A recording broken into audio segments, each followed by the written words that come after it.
Good evening. हम लोग पिछले क्लास में हम लोग जाने थे कोशिका द्रव के बारे में और बहुत सारे टॉपिक हमने क्लियर किए थे। प्रोकैरियोट और यूकैरियोट के बारे में भी हम लोग जाने थे। ठीक है, आज हम लोग का न्यू टॉपिक है कोशिका अंगक। लेसन 5 फर्स्ट लेसन जीवन की मौलिक इकाई का टॉपिक 5.2.5 कोशिका अंगक। ठीक है, हम लोग का आज ये नया टॉपिक है। आइए इसके बारे में जानते हैं। प्रत्येक कोशिका चारों ओर से एक झिल्ली से घिरा होता है। प्रत्येक कोशिका क्या होता है, सारे कोशिकाओं के चारों ओर एक झिल्लीनुमा शील्ड होता है। ठीक है, जिससे कि उसमें स्थित पदार्थ बाहरी पर्यावरण के से अलग रहे। जिससे क्या होता है, उससे कि बाहरी पर्यावरण से वो अलग रहे, सुरक्षित रहे। बड़ी एवं जटिल कोशिकाएं जिसमें बहुकोशिक जीवों की कोशिकाएं भी सम्मिलित है। बड़ी और जो जटिल कोशिकाएं जो पाई जाती है उसमें बहुकोशिकीय जीवें भी पाई जाती है कि कोशिका भी सम्मिलित होती है। बहुकोशिकीय जीवों की कोशिका उनमें सम्मिलित होती है। जटिल कोशिकाओं में को भी उपापचय क्रिया की बहुत आवश्यकता होती है। इन सभी को भी, जटिल कोशिकाओं को, बहुकोशिकीय जीवों को उपापचय क्रिया की आवश्यकता होती है, जिससे कि वे जटिल संरचना और कार्य को सहारा दे सके। जिससे उसे जटिल संरचना और किसका कार्य को सहारा दे सके, मतलब अपना कार्य को पूर्ण कर सके।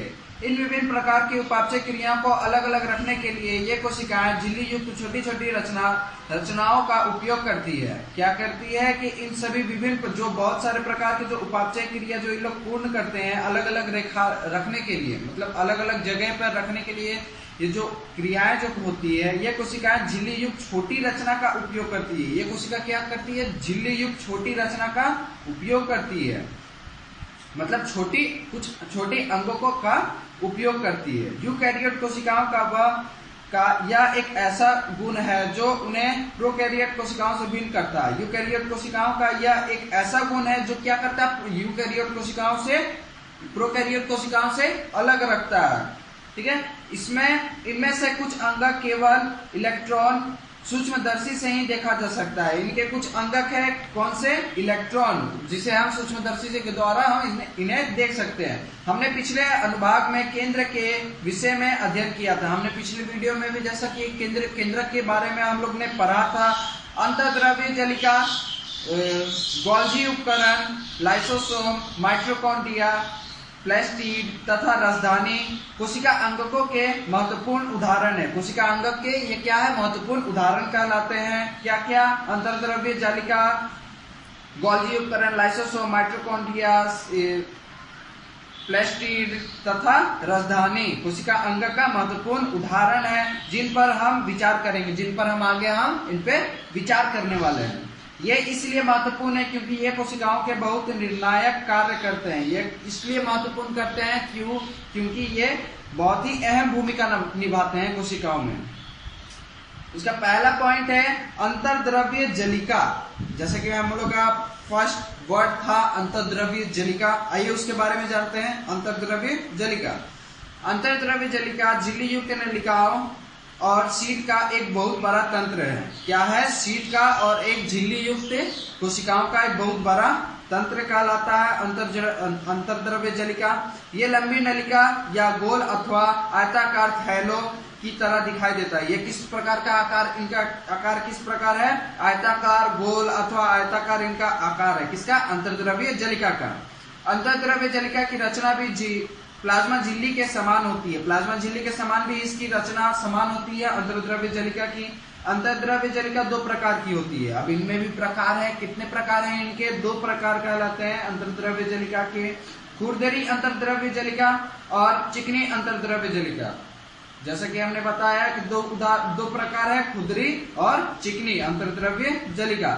सूक्ष्मदर्शी से देखने पर खुरदरी दिखाई देती है। सूक्ष्मदर्शी से हम इसे देखते हैं, देखने पर क्या होता है कि हमें इन्हें खुरदरी दिखाई पड़ती है, क्योंकि इस पर राइबोसोम लगे होते हैं। क्योंकि इस पर क्या लगा रहता है, राइबोसोम। उसके द्वारा हम सूक्ष्मदर्शी से इसे खुरदरी देख पाते हैं। किसे, अंतर्द्रव्य जलिका को। राइबोसोम पर प्रोटीन संश्लेषण होता है। राइबोसोम पर क्या उपस्थित रहता है, प्रोटीन उसमें संश्लेषित होता है, मतलब वो प्रोटीन ही सोखता है। RER तैयार प्रोटीन की कोशिका आवश्यकता अनुसार ER के द्वारा,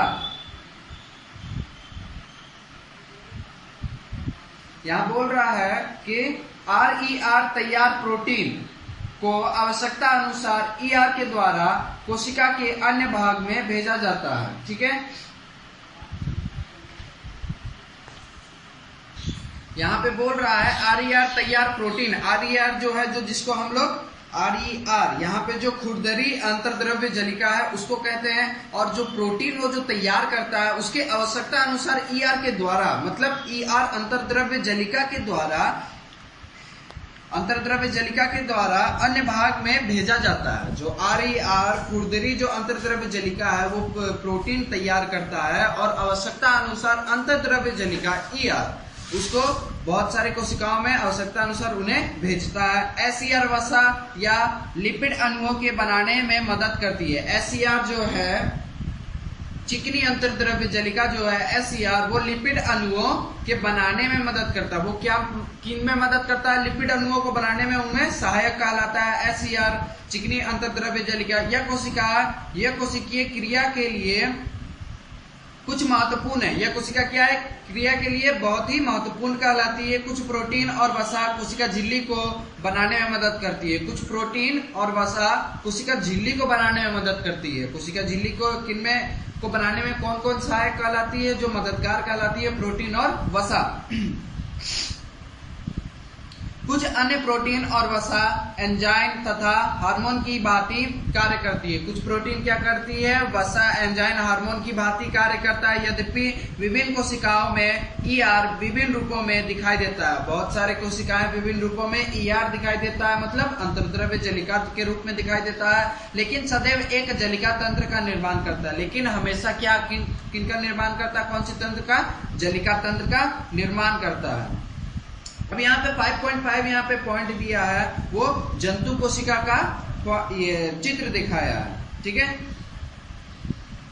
आगे देखते हैं। इस प्रकार ER का एक कार्य कोशिका द्रव्य के विभिन्न क्षेत्रों के मध्य या कोशिका द्रव्य के विभिन्न क्षेत्रों और केंद्र के मध्य पदार्थों, मुख्यतः प्रोटीन, सिर्फ प्रोटीन को ही लेते हैं, के परिवहन के लिए नलिका के रूप में कार्य करता है। जो ER है वो अंतर्द्रव्य जलिका है, वो एक कार्य कोशिका द्रव्य के विभिन्न क्षेत्रों के मध्य, मतलब कोशिका द्रव्य के बहुत सारे क्षेत्रों के उनके मध्य में और कोशिका द्रव्य के विभिन्न क्षेत्रों के केंद्रक में वो क्या करता है? परिवहन, मतलब पदार्थों का परिवहन करता है। कौन से पदार्थों का? मुख्यतः किसका? प्रोटीन का। ठीक है, ER कोशिका की कुछ जैव रासायनिक क्रियाओं के लिए कोशिका द्रव्य ढांचे का कार्य भी करता है। ER क्या करता है? अंतर्द्रव्य कोशिका इंडोप्लाज्मिक रेटिकुलम। ठीक है, ER का यहाँ पे फुल फॉर्म दिया है इंडोप्लाज्मिक रेटिकुलम, जो हम लोग क्या कहते हैं? अंतर्द्रव्य जलिका। वो क्या करता है यहाँ पे कि जैव रासायनिक क्रियाओं के लिए कोशिका द्रव्य ढांचे का कार्य करता है, मतलब वो शील्ड तैयार करता है कुछ जैव कोशिकाओं के लिए।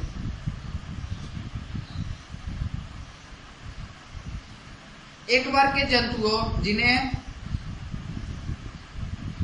कैसोरिक भी कहते हैं, एक बार के जंतु जिन्हें क्या करते हैं?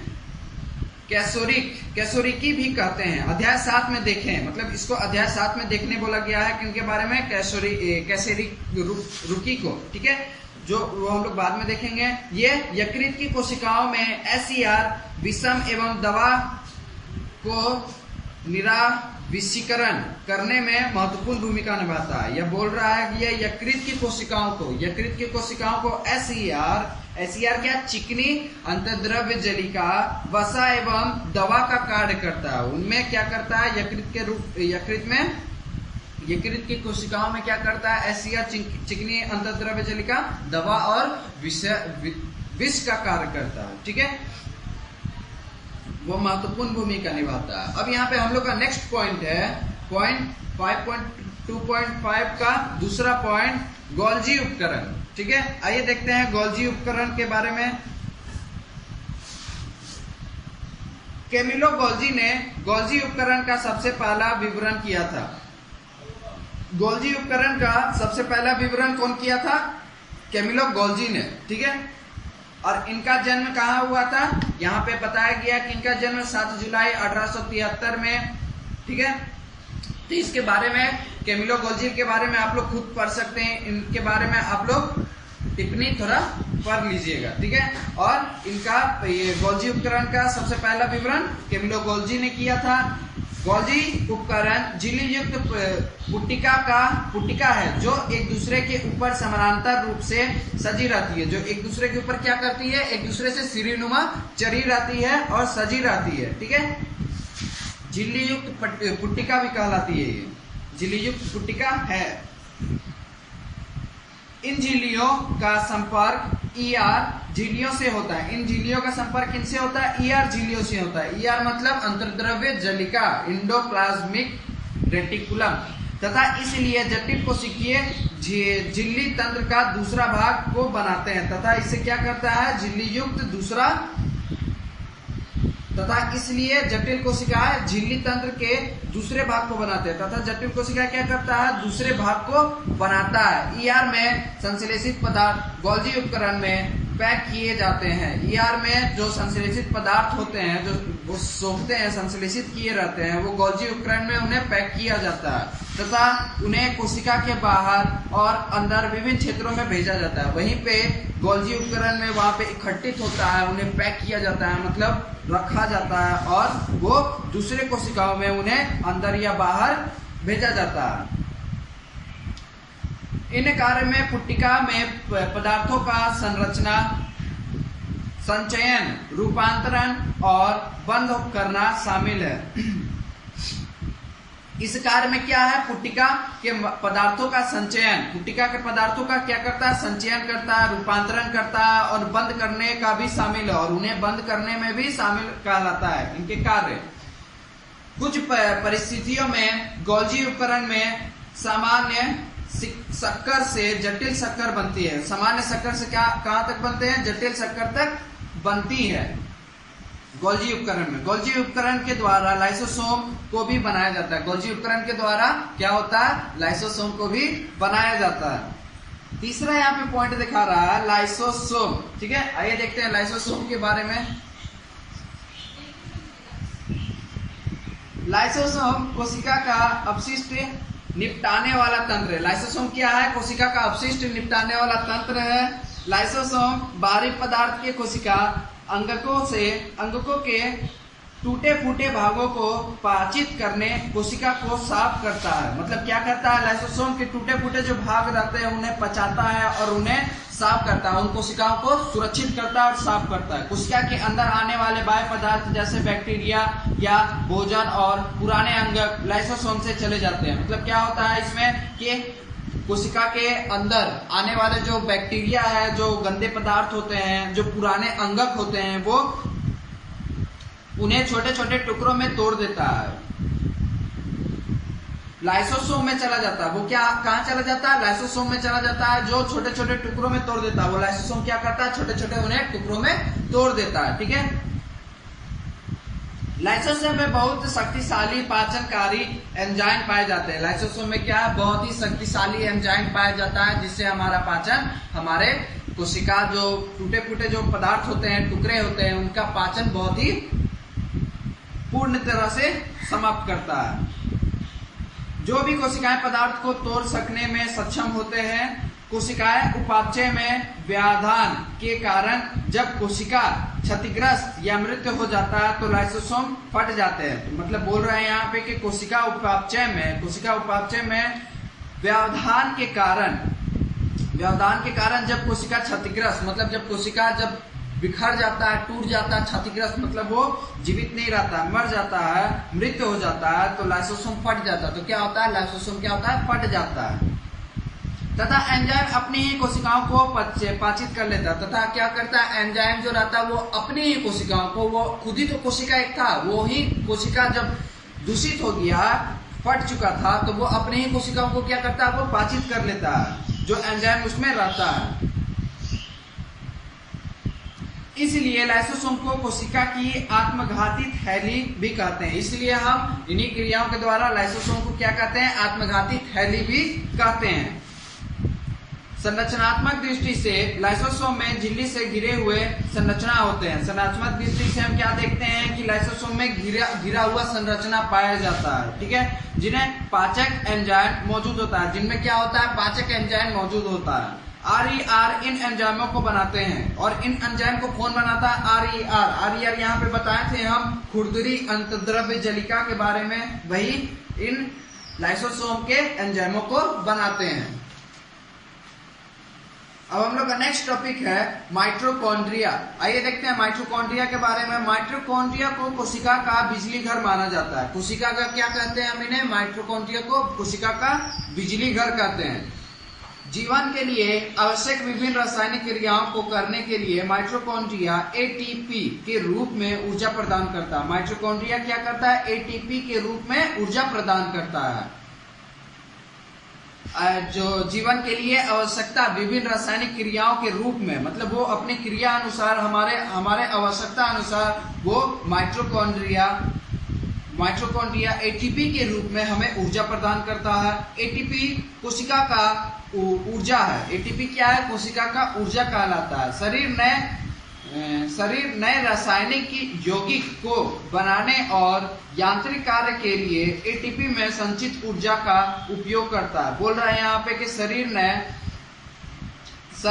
नए रासायनिक यौगिकों को बनाने के लिए, जो नए यौगिक जो बनते हैं, जो नए रासायनिक यौगिक जो बनाए जाते हैं और यांत्रिक कार्य के लिए और भी बहुत सारे क्रियाओं के लिए ATP में संचित जो ऊर्जा पाए जाते हैं उनका उपयोग किया जाता है, उन्हें उनमें से लिया जाता है, मतलब ATP से ऊर्जा ले लिया जाता है। माइटोकॉन्ड्रिया में दोहरी झिल्ली होती है, और माइटोकॉन्ड्रिया में क्या होता है, दोहरी झिल्ली पाया जाता है। बाहरी झिल्ली क्षतिग्रस्त होती है, और बाहरी झिल्ली क्या होती है, छिद्रित होती है, मतलब छिद्रित होती है, छेदक टाइप में उसमें पाया जाता है।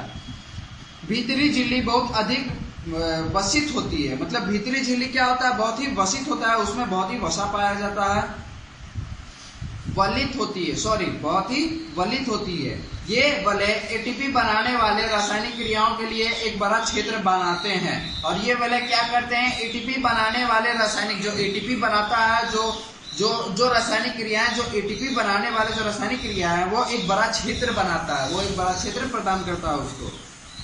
माइटोकॉन्ड्रिया बहुत अनोखा अंग है। माइटोकॉन्ड्रिया क्या है, एक बहुत अनोखा अंग है, क्योंकि इसमें उसका अपना DNA और राइबोसोम होता है। क्योंकि इसमें क्या होता है कि अपना DNA, उसका खुद का DNA होता है, और उसका खुद का राइबोसोम होता है माइटोकॉन्ड्रिया में। अतः माइटोकॉन्ड्रिया अपना कुछ प्रोटीन स्वयं बनाते हैं। अतः माइटोकॉन्ड्रिया क्या करता है, अपना प्रोटीन स्वयं बनाता है, ठीक है।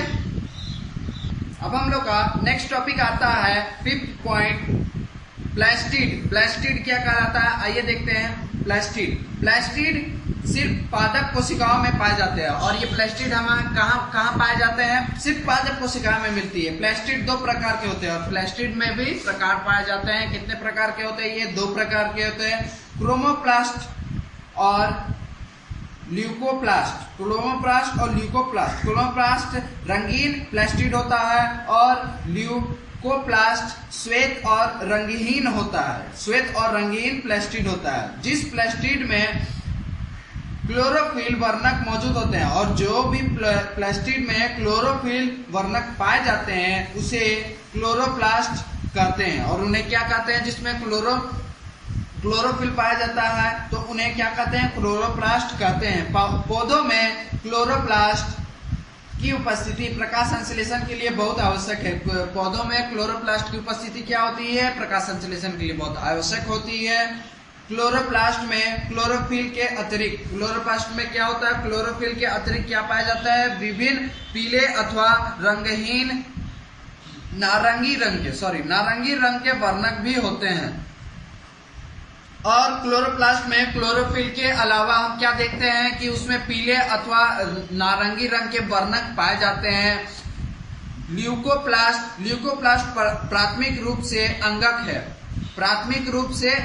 है, जिसमें स्टार्च, तेल और प्रोटीन जैसे पदार्थ संचित होते हैं। और जिसमें कौन से पदार्थ उसमें उपस्थित होते हैं, स्टार्च पाए जाते हैं, तेल और प्रोटीन उसमें पाए जाते हैं, और ये प्राथमिक रूप से अंगक है। और ये प्राथमिक अंगक कहलाता है, मतलब कि वो प्रथम में सबसे पहले आगे खड़ा रहता है।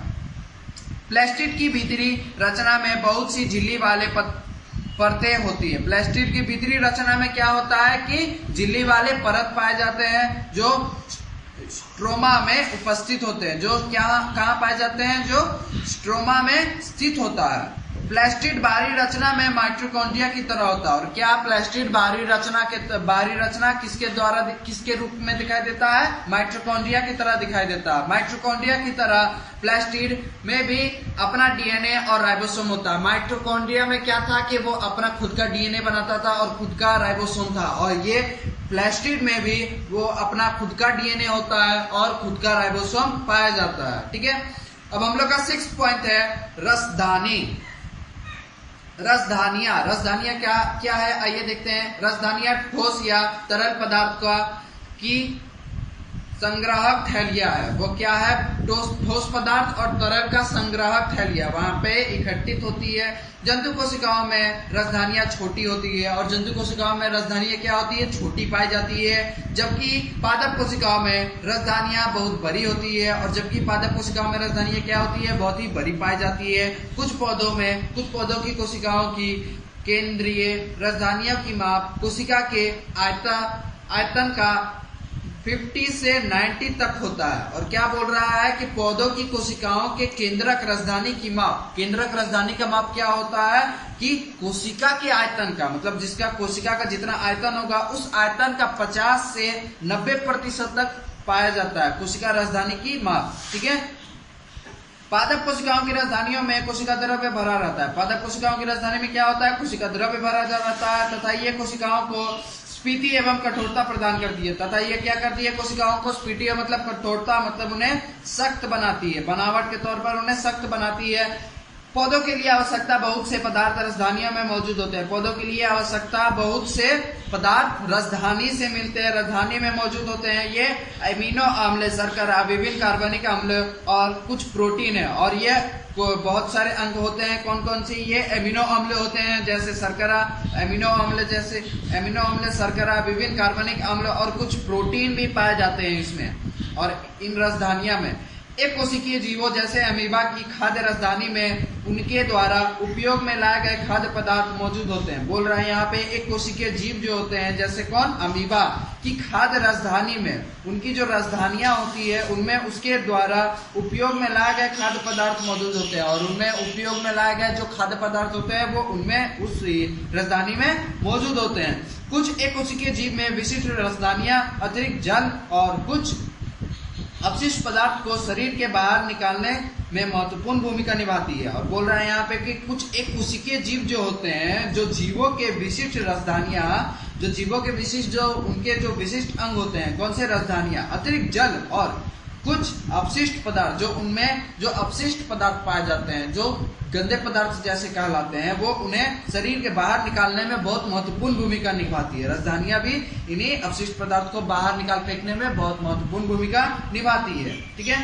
इस बीच देखते हैं कि हम लोग का क्वेश्चन नंबर 4 में 4 क्वेश्चन है। ठीक है, तो इसको आप क्लियर कीजिएगा और हम लोग आगे बढ़ते हैं कि प्रत्येक कोशिका की अपनी एक संरचना होती है, कि प्रत्येक कोशिका की अपनी संरचना होती है जिसके द्वारा वे विशिष्ट कार्य जैसे श्वसन, पोषण और अपशिष्ट पदार्थ का उत्सर्जन या नए प्रोटीन बनाने में मदद करते हैं। और बहुत सारे कोशिकाएं अपनी अपनी संरचना के होती हैं और बहुत सारे विशेष अंग कार्य करते हैं जैसे श्वसन करना, पोषण, अपशिष्ट पदार्थों का उत्सर्जन या नए प्रोटीन बनाने में मददगार होती हैं। ऐसे उनकी झिल्ली और अंगकों की विशिष्ट संरचना के कारण संभव हो पाता है। ऐसे उनकी झिल्ली, किसके द्वारा? झिल्ली और अंगकों के विशिष्ट संरचना के द्वारा वो कार्य पूर्ण होता है। और बहुत सारे कोशिकाओं में अलग अलग तरह के प्रोटीन बनते हैं और दूसरे प्रोटीन के बनने के कारण उनका अलग अलग संरचना होता है और उनका अलग अलग कार्य भी कहलाता है। अतः कोशिका सजीवों की एक मूलभूत संरचनात्मक इकाई है। अतः कोशिका सजीवों के लिए क्या है कि एक मूलभूत संरचनात्मक इकाई है। अगर ये कोशिकाएं हमारे जीवन में ना रहे तो हम अपने शरीर के अंदर न तो प्रोटीन बना पाएंगे और ना ही हम अपने शरीर के कीटाणुओं को नष्ट कर पाएंगे, जिसके कारण अभी हम लोग जीवित क्यों है? क्योंकि हमारे शरीर में ये सारे कोशिकाएं महत्वपूर्ण भूमिका निभा रही है। क्यों? क्योंकि हमारे शरीर में बहुत सारे गंदे पदार्थ हैं और बहुत सारे हम अच्छे पदार्थ खाते हैं और गंदे पदार्थ भी खाते हैं, और वो उस गंदे पदार्थ को अगर हम ना हटाएं तो हमारे शरीर खराब हो सकता है और हम बीमार पड़ सकते हैं। इसीलिए ये सारे कोशिकाएं बहुत ही महत्वपूर्ण भूमिका निभाती है। यह जीवन की एक मूलभूत क्रियात्मक इकाई भी है, और यह जैसे मैंने कहा कि जीवन के लिए एक मूलभूत इकाई भी है। अगर ये ना रहे तो हम शायद जीवित ना रहे। ठीक है, जैसे कि हमने देखा कि ये लेसन क्लियर होता है। इस बीच में जितने सारे क्वेश्चन थे, यहाँ 2 क्वेश्चन, पेज नंबर 65 में 2 क्वेश्चन दिखा रहा है, पेज नंबर 66 में भी 2 क्वेश्चन दिखा रहा है, और पेज नंबर 68 में सिर्फ एक क्वेश्चन है कि उसमें बोला गया है प्रोकैरियोट कोशिका और यूकैरियोट कोशिकाओं में अंतर स्पष्ट करना है। इसको आप जरूर से जरूर टिक मार लीजिएगा और इसे जरूर से जरूर पढ़ लीजिएगा और खुद से बनाने का कोशिश कीजिएगा। ठीक है, और यहाँ पे पेज नंबर 70 में भी 4 क्वेश्चन दिखाई देते हैं। ठीक है, तो कुल मिलाकर 4, 5, 6, 7, 8, 9 क्वेश्चन है आप लोग के पास। ठीक है, ज्यादा क्वेश्चन नहीं है, सिर्फ 9 क्वेश्चन है, और वो भी सिर्फ छोटे छोटे मेन टॉपिक के रूप में क्वेश्चन दिखाए गए हैं। और इसे आप क्या कीजिएगा कि एक बार और पढ़िएगा, जैसा मैंने पहले भी कहा है और अभी भी कहता हूँ और आगे भी कहता रहूंगा कि आप जब पढ़ते हैं तो क्लास स्टार्ट होने का 1 दिन पहले या 2 दिन पहले एक बार आप इसे जरूर से जरूर पढ़ें। जो लेसन हम लोग पढ़ाने वाले होते हैं उसे आप पहले पढ़ के आए, और जब वीडियो देखते हैं तब भी उसको पढ़ें, और फिर जब वीडियो देखने के बाद जितना मैंने पढ़ाया और पहले का और आगे का भी उसे आप दोबारा पढ़िए। ठीक है, इससे क्या होगा, आपको अच्छा से क्लियर में समझ में आएगा। और दूसरी बात, क्वेश्चन बनाने का क्या तरीका है कि आप अगर इन 3 कार्यों को कर ले, पढ़ने का 3 कार्य जब कर ले तो देखिएगा कि क्वेश्चन आपको खुद ब खुद बनना चालू हो जाएगा। ठीक है, और यहाँ पे लेसन में जितने सारे क्वेश्चन दिखाई देते हैं उन्हें भी आप अच्छी तरह से, आसानी तरह से पूरी बना सकते हैं। ठीक है, थैंक यू।